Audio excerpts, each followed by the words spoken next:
तनाव से मुक्ति के पार्ट 1 वीडियो की लिंक डिस्क्रिप्शन बॉक्स में दी गई है, जिसे प्रेस करके आप देख सकते हैं। अब हम बात करते हैं इसके उपाय के लिए, तनाव की मुक्ति के लिए हम क्या कर सकते हैं। तो इसमें मैं आपको कुछ पॉइंट्स बता रहा हूँ, इन पॉइंट्स को आप चाहें तो नोट कर लें और अपनाएं ज़रूर इन पॉइंट्स को। इससे आपको तनाव कम करने में मदद मिलेगी। सबसे पहला आता है दिनचर्या को प्रॉपर करना। इसमें 3 मुख्य बिंदु आते हैं। इसके अंदर अपन आहार यानी पौष्टिक आहार लें, सात्विक आहार लें, जंक फूड को अवॉइड करें। दूसरे नंबर पर आती है निद्रा, हमारा सोने का समय और उठने का समय निर्धारण करना। कुछ लोगों की आदत होती है देर रात तक जगने की, और वो आदत उनको सुबह उठने नहीं देती। तो मेरी आप लोगों के लिए एक राय रहेगी कि कुछ दिन आप परेशान होंगे, लेकिन फिर आप एडजस्ट हो जाएंगे, जल्दी सोने लगेंगे और सुबह प्रॉपर टाइम पे उठने लगेंगे। तीसरे नंबर पर आती है योग या आसन या एक्सरसाइज या प्राणायाम। यह सभी हमारे शरीर को स्वस्थ रखने के लिए बहुत ही बढ़िया है। इसमें डीप ब्रीदिंग का भी आप प्रयोग कर सकते हैं। साथ ही ओम का उच्चारण, यह कई प्राणायाम में आता है, जैसे कि भ्रामरी प्राणायाम में हम ओम का उच्चारण या ओम का गुंजन करते हैं। तो आप इसको कर सकते हैं और इससे हमारे शरीर में नई ऊर्जा का संचार होता है और हम तनाव मुक्त होने लगते हैं। तो लाइफस्टाइल को बनाना बहुत ज़रूरी है। दूसरे नंबर पर आता है टाइम मैनेजमेंट। जब हम सूचीबद्ध तरीके से दिनचर्या को फॉलो करेंगे या हम सूचीबद्ध करके या अपन एक डायरी मेंटेन करें जिसके अंदर अपन ये लिखें कि हमको दिन में क्या करना है और किस प्रकार से एक दिन हम गुजारेंगे, तो उसमें आपको बहुत फ़ायदा मिलेगा कि आपके पास में समय बचने लगेगा और काम भी आपके सही समय पर होते जाएंगे। तो आप अपने आप को टाइम मैनेजमेंट में ज़रूर रखें। तीसरे नंबर का जो पॉइंट है दोस्तों, इसमें पॉजिटिव थिंकिंग को लेके आना, नेगेटिव थिंकिंग को बंद कर देना।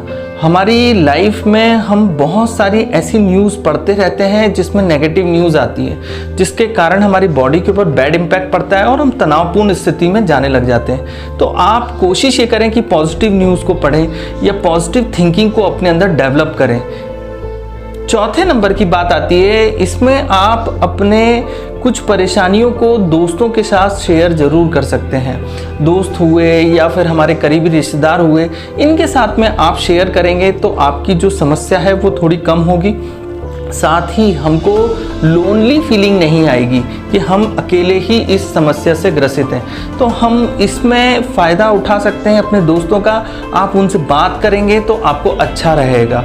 साथ ही ऐसा कहा भी गया है कि अगर हम खुशियाँ बांटते हैं किसी के साथ तो खुशियाँ बढ़ती हैं, और अगर हम दुख बांटते हैं तो दुख घट जाता है। तो दोस्तों, अपने दोस्तों से या करीबी रिश्तेदारों से अपनी समस्या को लेकर एक बार बातचीत जरूर करें।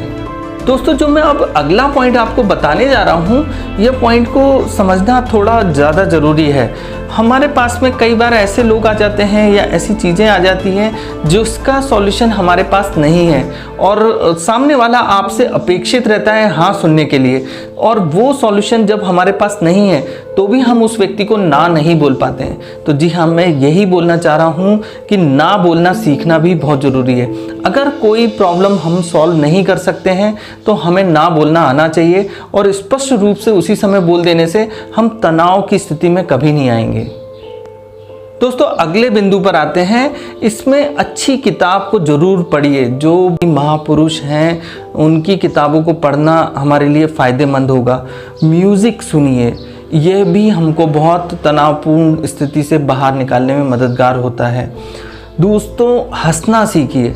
हम लोगों को ऐसे टॉपिक ढूंढना चाहिए जिससे हम हंसें, और हमारे अंदर हंसने से, अच्छी किताब पढ़ने से और साथ ही म्यूज़िक सुनने से हमारे अंदर नई ऊर्जा का संचार होता है, जो कि हमको बहुत ही ऊर्जावान बनाता है और तनाव की स्थिति से निकालने में बहुत मददगार है। दोस्तों, बात करते हैं कि आयुर्वेद से हम तनाव में कैसे लाभ ले सकते हैं। तो आयुर्वेद में कई औषधियों का वर्णन है, जैसे कि जटामांसी, ब्राह्मी, शंखपुष्पी, अश्वगंधा। यह औषधियाँ के फॉर्मूले मार्केट में अवेलेबल हैं। यह गोली के फॉर्म में, कैप्सूल के फॉर्म में, काढ़े के फॉर्म में और सिरप के फॉर्म में अवेलेबल हैं, जो कि एक आयुर्वेदिक डॉक्टर आपको प्रिस्क्राइब कर देंगे, तो आपको ये मिल जाएंगी इजीली। साथ ही पंचकर्मा में एक प्रक्रिया और अच्छी है जिसका नाम है शिरोधारा। यह प्रक्रिया भी हमको मेंटल रिलैक्सेशन में बहुत मदद करती है। तनाव की स्थिति से हमारे को बाहर निकालने के लिए यह प्रक्रिया लाभकर है, तो आप इस प्रक्रिया को भी करा सकते हैं और इससे आपको बहुत लाभ मिलेगा।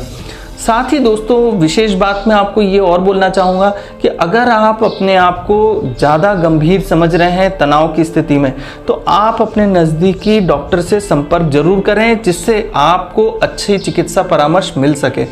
तो मेरी आप सभी के लिए शुभकामनाएं हैं। हेल्दी रहिए, फिट रहिए, मस्त रहिए और जय आयुर्वेद।